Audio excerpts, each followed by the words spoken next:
History of the state used before, but we use now. The first gentleman, please welcome Brian Sanders, everybody.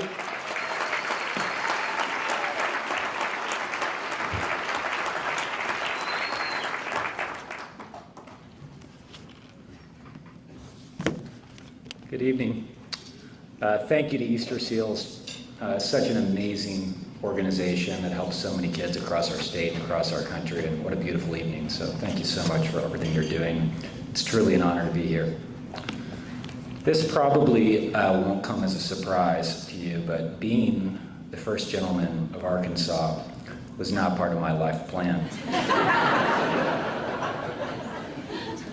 The Iron Lady, Prime Minister Margaret Thatcher's husband, who of course was first gentleman of the UK, was once asked in an interview, "Who wears the pants in your relationship?" He replied, "I do. I also wash and iron them." I can certainly identify with that.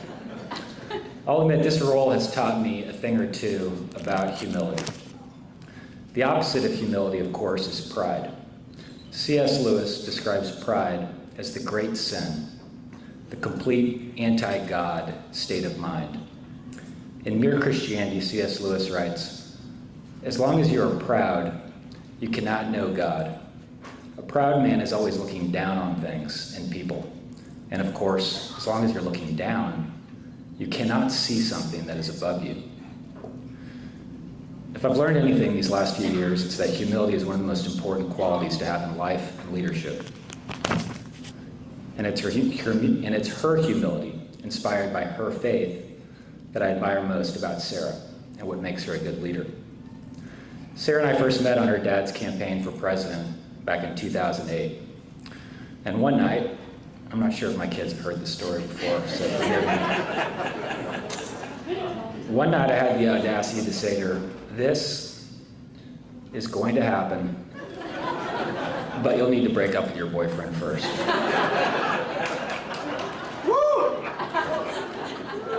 At the time, Sarah was my boss, and her dad was our boss. So I wasn't too sure the next morning whether I still had a job. But here we are about to celebrate our 15th anniversary this month.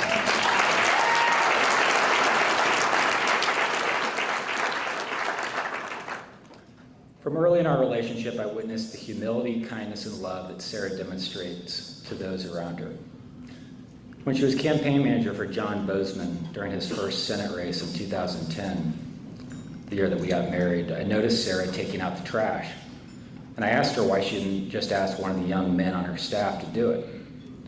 Her reply, because I never asked someone to do something that I'm not willing to do myself. I witnessed the way Sarah intently listens to others, more concerned about what they have to say to her than what she has to say to them. And I noticed Sarah always taking a genuine interest in the lives and families of others, remembering the name of a spouse or checking in when one of their kids is sick. Working in politics, I've become accustomed to politicians at an event looking over your shoulder for the more important person to talk to. Sarah does the opposite, finding someone in the corner who no one is talking to, or seeking out staff working in the back to thank for their hard work. Now as governor, I get to watch Sarah demonstrate her humility and the love that she has for others in caring for and serving the least among us, who often have nothing to offer her in return. It's why she brought universal school choice to Arkansas, so no child in our state is ever trapped in a school that is failing or doesn't meet their needs. In the first year of Education Freedom Accounts, Sarah prioritized kids with special needs, and more than 50% of those who signed up for EFAs in that first year have learning challenges and are now getting the education that meets their needs. It's why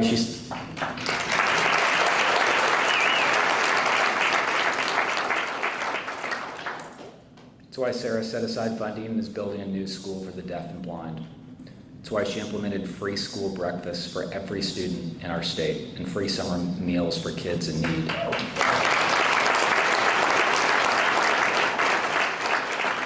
So that no child in our state ever goes hungry.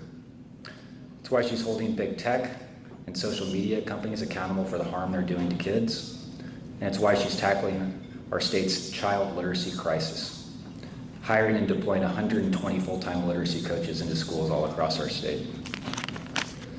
The least among us don't have a lobbyist or special interest group fighting for them, but they have a governor who does. 2 Corinthians 5:20 says, "We are therefore Christ's ambassadors, as though God were making his appeal through us." By God's grace and with a spirit of humility, Sarah is fulfilling that mission here in Arkansas. Please join me in welcoming my beautiful wife and the governor of our wonderful state, Sarah Huckabee Sanders.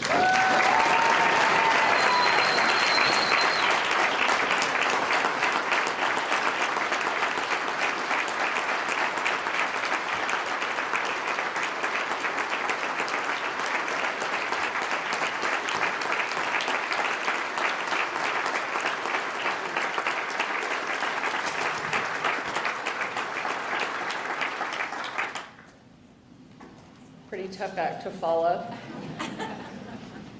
And no, our kids have not heard that story. So I'm glad that you shared it in front of 500 of our closest friends as well. It is an unbelievable honor to be here. And David Basil, thank you for doing a tremendous job. You do get to do a lot of these, but it is because you love our state and our people so much. And there are very few people who dedicate as much time as you do to different organizations, and you can see it and feel it, that you really put everything into it. And so thank you for what you've done here tonight and helping us.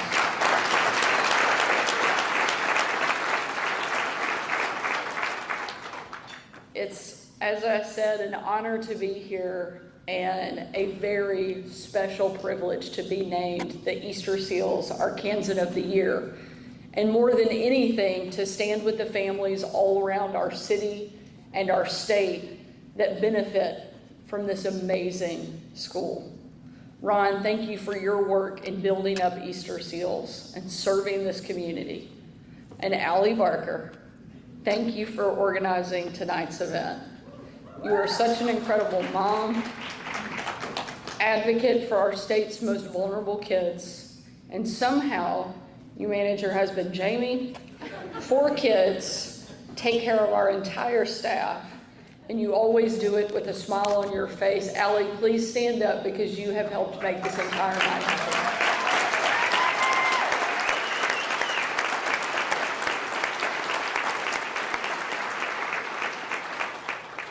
When I got asked to do this, they said, you need to pick a chair. I said, how do I do that? Allie said, I want to do it. She quickly volunteered and poured everything into it and has done a fabulous job.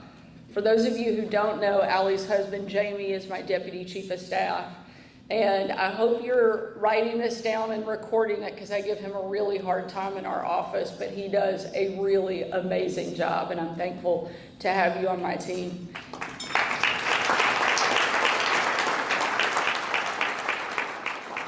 In fact, I love to brag everywhere I go that I have the smartest, most hardworking, talented team of any governor in the country. And without their hard work, there is no way that I would be standing up in front of this group and receiving this recognition tonight. I'm going to break protocol, and I'm going to ask all of the members of my staff, both official and on the outside, to stand up. Because of you and the hard work you do, I'm able to do the things that I have the privilege and opportunity to do, but I certainly don't do it alone and wouldn't be here without you. So please stand up and let this group see the people who really do the heavy work.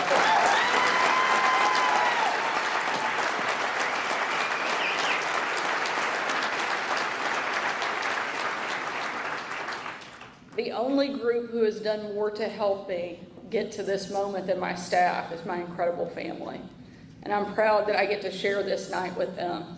I especially want to thank my husband, Brian, for his introduction and sharing all of our personal life, apparently, in front of each of you. Brian is the greatest partner I could ever imagine, and I'm proud that this month we will celebrate 15 years of marriage, and there is no one who has done more to support me or that I would rather be on this journey with. Thank you, Brian, for everything.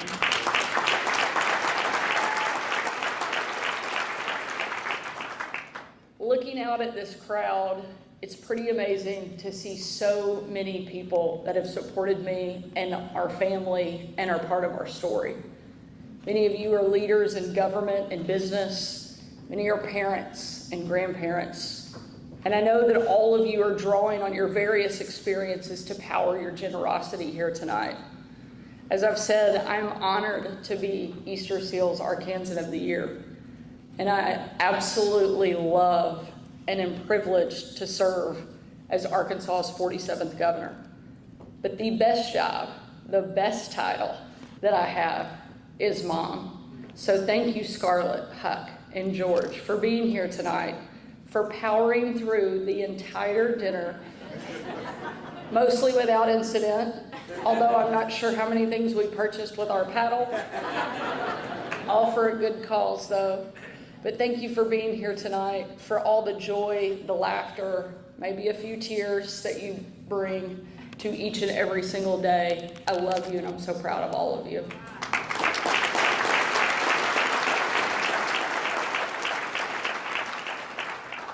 And as a mom, I know how important it is for children to feel like they belong. Giving kids a sense of welcome and comfort is one of the greatest gifts that we can give as parents. And at Easterseals, that's exactly what they do every single day. I could stand up here all night for hours talking about this school's personalized programming, innovative education strategies, its amazing teachers and staff. There are so many students who have been literally transformed by Easterseals, learning and doing things that might have seemed impossible before they stepped foot into this school. Because there are so many amazing students here. If I told all of their great stories, we would be here all night. But so that each of you know the importance and the power of your support for Easterseals, I want to share one story with you. And it's pretty interesting because I wrote these remarks without ever seeing the video. And the story I want to share is about Allie Hicks, who happens to be the daughter of one of my close friends from college. It was hard for Katie and Bert to find a sense of belonging for Allie, to look for the home that they knew Allie needed and deserved. Allie was always a very happy kid, but they wanted a place where she could find self-confidence and joy in everyday life, a place with community, a sense of being, self-worth, and a place where she could have fun.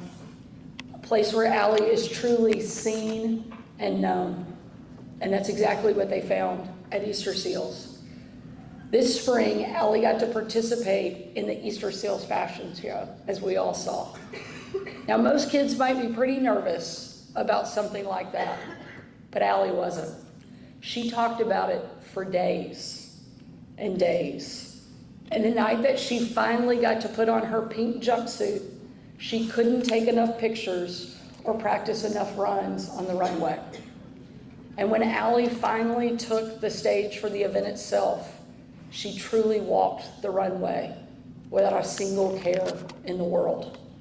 For a lot of kids, that may not seem like a big deal, but for Allie, it's one of those life-changing, never forget experiences.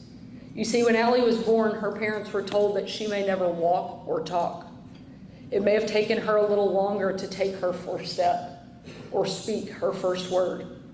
But because of the amazing resources at Easterseals, the never-ending support of her family, and her own incredible spirit, Allie loves to run, to dance, ride horses, play with her dogs, be a big sister, and yes, strut down a runway in a pink jumpsuit.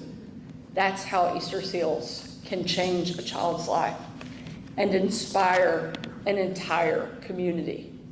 It reminds me of Mark chapter 10, when people were bringing kids to Jesus for his blessing, but the disciples turned them away. When Jesus saw what his disciples were doing, he reprimanded them, and he said, "Let the children come to me, for the kingdom of God belongs to such as these." We are all called to care for God's children. And that's why as governor, I've made education my top priority. Because there is nothing better as a government that we can do for a child than offer him or her the opportunity for a lifetime of success through a great education. And that looks different for every single kid.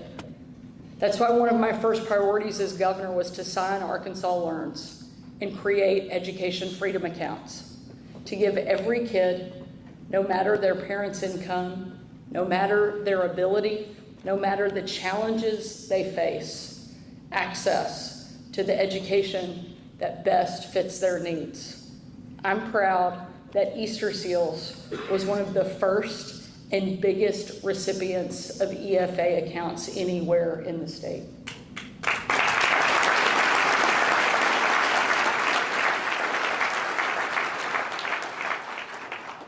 And it's why I worked in state government to direct another $6.5 million to Easterseals to support their ongoing expansion project. The original request was actually $2 million. But we came back and asked them how much money they'd need to take every single student off the wait list. I'm sure you all thought we were crazy when we came back to you.